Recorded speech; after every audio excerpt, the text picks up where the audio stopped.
Hi అండి. ఈరోజు వంకాయ మసాలా చేసుకుందామండి. ముందుగా వంకాయల్ని ఒకసారి కడిగి పక్కకు పెట్టుకోవాలండి. ఒక గిన్నెలో వాటర్ తీసుకొని ఒక స్పూన్ సాల్ట్ వేసుకొని మనము ముందుగా కట్ చేసి పెట్టుకున్న వంకాయలని 4 పీసెస్లా వచ్చేలాగా కట్ చేసుకోవాలండి. కట్ చేసుకొని సాల్ట్ వాటర్లో వేసుకోవాలి. వేసుకున్న తర్వాత 1 టైం కానీ 2 టైం కానీ వంకాయలను కడగాలండి. కడిగిన తర్వాత అవి వేరే బౌల్లో వేసుకొని ఒక గిన్నెలో ఆయిల్ వేసుకోవాలండి. ఆయిల్ వేసి మనం ముందుగా కట్ చేసి పెట్టుకున్న వంకాయ ముక్కలు వేసుకొని ఫ్రై చేసుకోవాలండి. 30% కానీ 40% కానీ ఉడకనివ్వాలి ఫ్రెండ్స్. ఇది ఉడికిన తర్వాత హాఫ్ స్పూన్ పసుపు వేసి కలుపుకోవాలి.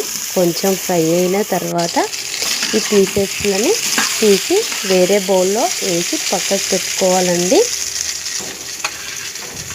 పక్కకు పెట్టుకున్న తర్వాత అదే ప్యాన్లో ఆయిల్ పోసి పోపు గింజలు, ఆనియన్స్, పచ్చిమిర్చి వేసుకొని ఫ్రై అయ్యేలాగా కలుపుకోవాలండి.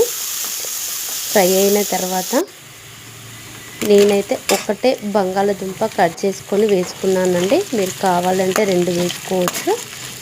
ఇవి ఫ్రై అయిన తర్వాత ఒక టమాటా కట్ చేసుకొని వేసానండి. పసుపు, అల్లం వెల్లుల్లి పేస్ట్ వేసి కలుపుకోవాలండి.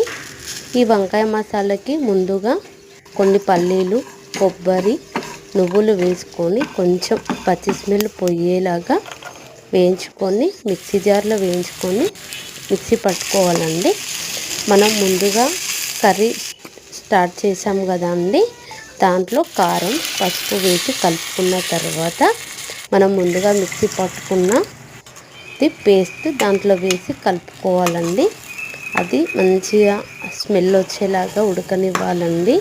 అది ఫ్రై కావాలి.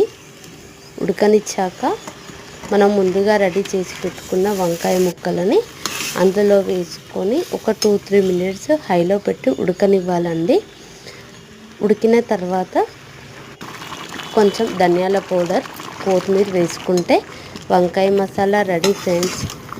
ఇలా ఒకసారి ట్రై చేయండి, షేర్ చేయండి, సబ్స్క్రైబ్ చేయండి ఫ్రెండ్స్, కామెంట్ చేయండి. బాయ్. మరి ఇంకొక వీడియోతో మీ ముందుకు వస్తానండి. ప్లీజ్ అండి సపోర్ట్ చేయండి ఫ్రెండ్స్.